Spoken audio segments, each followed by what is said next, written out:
मित्रों, प्रेगनेंसी एक different clinical state है। किसी थायराइड डिसऑर्डर के मैनेजमेंट के समय प्रेग्नेंट स्टेट और नॉन प्रेग्नेंट स्टेट दोनों के बीच में काफ़ी अंतर होते हैं। इसलिए प्रेगनेंसी के दौरान थायराइड डिसऑर्डर्स के मैनेजमेंट में हमें कई उन क्लिनिकल क्लूज़ का ध्यान रखना होता है जो हमारे मैनेजमेंट को नॉन प्रेग्नेंट फीमेल्स की तुलना में बिल्कुल डिफरेंट कर देते हैं। आज के इस प्रेजेंटेशन में हम प्रेगनेंसी के दौरान थायराइड डिसऑर्डर्स के मैनेजमेंट की चर्चा करेंगे। इस डिस्कशन को हम केस प्रेजेंटेशन के माध्यम से डिस्कस करेंगे। प्रत्येक केस में कोई ना कोई क्लिनिकल क्लू छुपा हुआ है।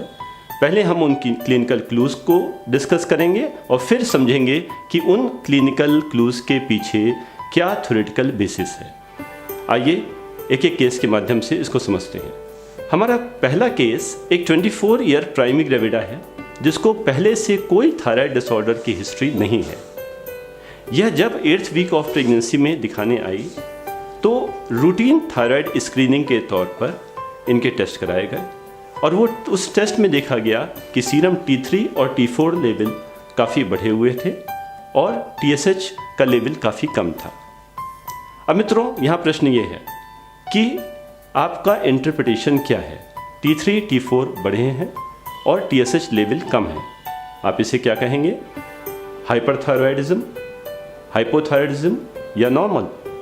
वास्तव में इस रिपोर्ट को देख के अधिकतर फीमेल्स हाइपरथायरॉयडिज्म की डायग्नोसिस के साथ दिखाने आती हैं क्योंकि T3 T4 लेवल्स बढ़े हुए हैं और TSH लेवल कम है और यह थायरोटॉक्सिकोसिस या हाइपरथायरॉयडिज्म का लक्षण है।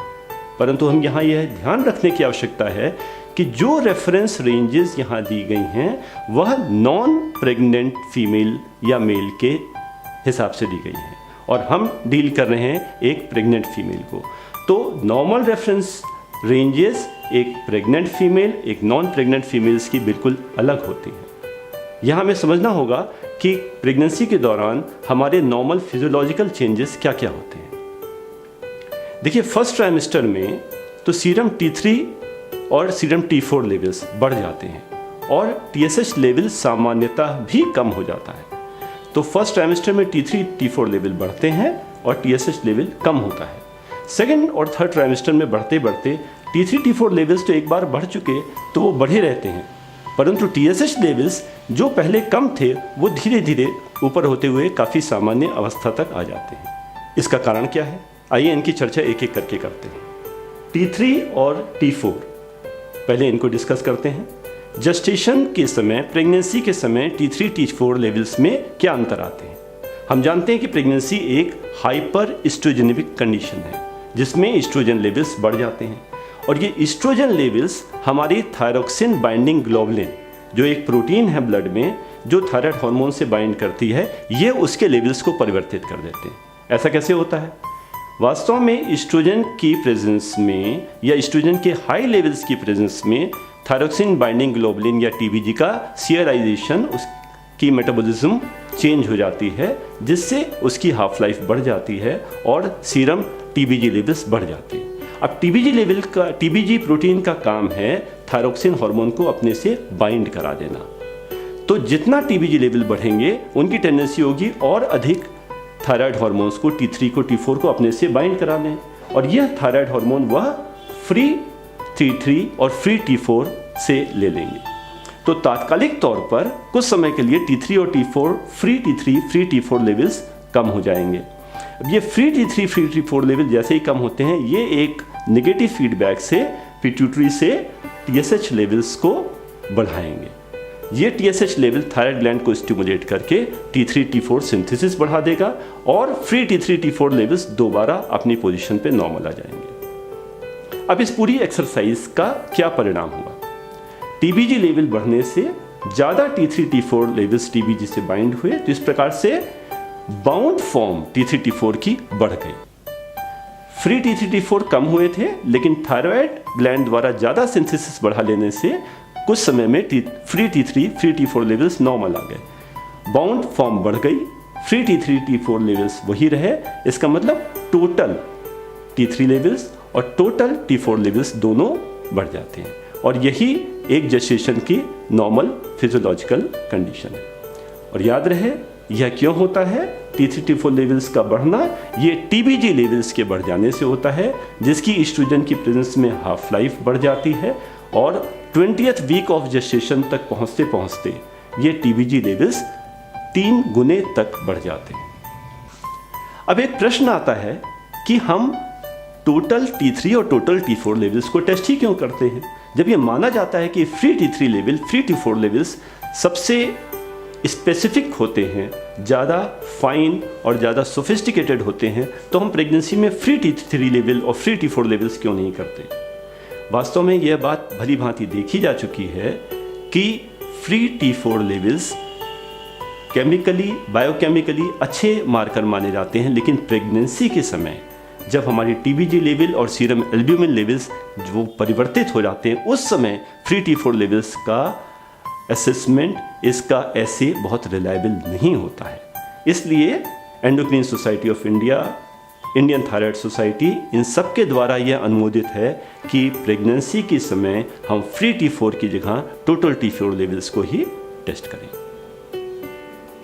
अब इसके बाद हम समझते हैं जब T3 और T4 लेवल्स बढ़ जाते हैं जेस्टेशन में, तो TSH लेवल का क्या होता है। TSH लेवल्स हमने जाना कि फर्स्ट ट्राइमेस्टर ऑफ प्रेगनेंसी में कम हो जाता है। ऐसा क्यों? जिस प्रकार से प्रेगनेंसी के दौरान ईस्ट्रोजन की कंसंट्रेशन बढ़ रही है, उसी प्रकार प्रेगनेंसी में प्लेसेंटा के द्वारा HCG, ह्यूमन कोरियोनिक गोनेडोट्रोपिन नामक हार्मोन, वो बढ़ जाता है। अब ये HCG लेवल्स ये वास्तव में LH, FSH और TSH, ये 4 हार्मोन्स एक दूसरे से स्ट्रक्चरली काफ़ी सिमिलर होते हैं। अपनी इस स्ट्रक्चरल मिमिक्री के कारण ही HCG TSH रिसेप्टर्स पे जाके उससे कंबाइन कर जाता है। तो इस प्रकार HCG लेवल्स तो बढ़े हुए हैं और वो TSH रिसेप्टर पे कंबाइन करके थायराइड ग्लैंड को स्टिमुलेट कर रहे हैं। तो during pregnancy HCG thyroid gland को स्टिमुलेट करके थायराइड ग्लैंड से T3 T4 हार्मोन की सिंथेसिस बढ़ा देता है और यही HCG पिट्यूटरी TSH रिसेप्टर से कंबाइन करके वहाँ TSH की सिक्रीशन को कम कर देता है। तो इसके कारण से जैसे जैसे प्रेगनेंसी में प्लेसेंटल HCG लेवल बढ़ते हैं, वैसे वैसे TSH लेवल कम हो जाता है।